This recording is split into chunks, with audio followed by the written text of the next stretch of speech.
Hello friends आपनालोक सकलोके prawns Pappu चेनेलटुलै आको पुनरबार स्वागतम जनाइछु। आज एटा सिम्पल कठाলৰ रेसिपि লৈ आइछु। तो देनी नकराके भिडिओটো स्टार्ट करू।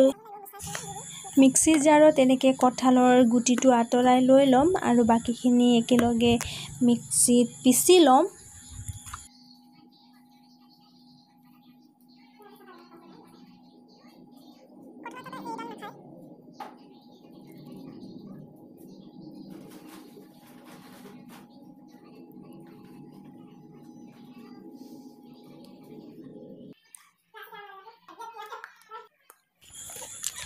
এতিয়া কঠাল পিছি হৈ গল। এয়া চাওক ধুনিয়াকে এটা পেষ্টৰ নিচিনা হৈ গৈছে।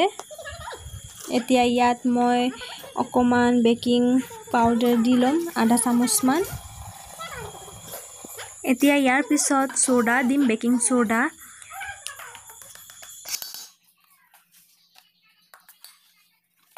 গোটেইখিনি ভালকে ফেটি লোৱা পিছত ইয়াত অলপ অলপকে ময়দা দি লম। ময়দা দি পেলাই ভালকে এটা বেটাৰ বনাই লম। মই ইয়াত চেনি দিয়া নাই বা বেলেগ একো মিঠা জাতীয় বস্তু দিয়া নাই, কাৰণ কঠালটো অলৰেডি বহুত মিঠা আৰু মিঠাত অকমান একচিকুটমান নিমখ দিলে জানেই খাবলৈ তাৰ সোৱাদটো বেছি ভালকে আহে। সো নিমখটো একচিকুট দি দিছো, কিন্তু মিঠা দিয়া নাই কাৰণ কঠালটো অলৰেডি বহুত মিঠা। আৰু অলপ অলপকে ময়দা এনেকে দি পেলাই ভাল এটা বেটাৰ বনাই লৈছো।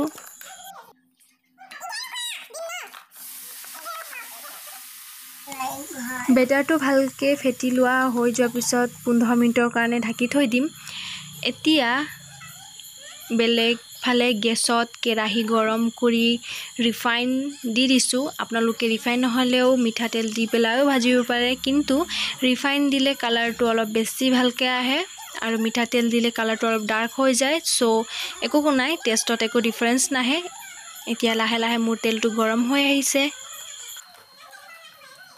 তেলটো পুৰা গৰম হৈ যোৱাৰ পিছত আমি যেতিয়া কঠালৰ পিঠা বনাম তেতিয়া আমি কিন্তু গেছটো লো ফ্লেমত ৰাখিয়ে বনাব লাগিব, নহলে ওপৰটো সিজি যাব আৰু ভিতৰটো কেঁচা থাকিব।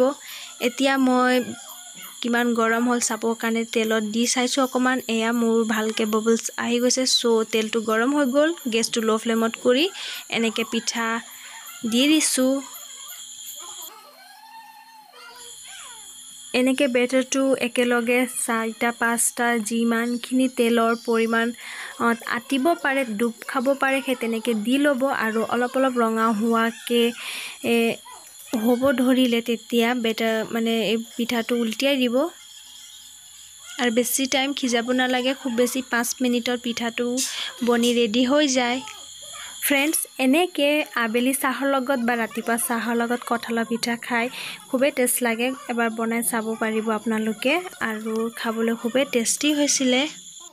ফ্ৰেন্ডছ, যদি ৰেচিপিটো ভাল লাগিছে তেনেহলে প্লিজ লাইক, কমেন্ট আৰু শ্বেয়াৰ কৰিবলৈ নাপাহৰিব। তেতিয়ালৈকে বাই বাই।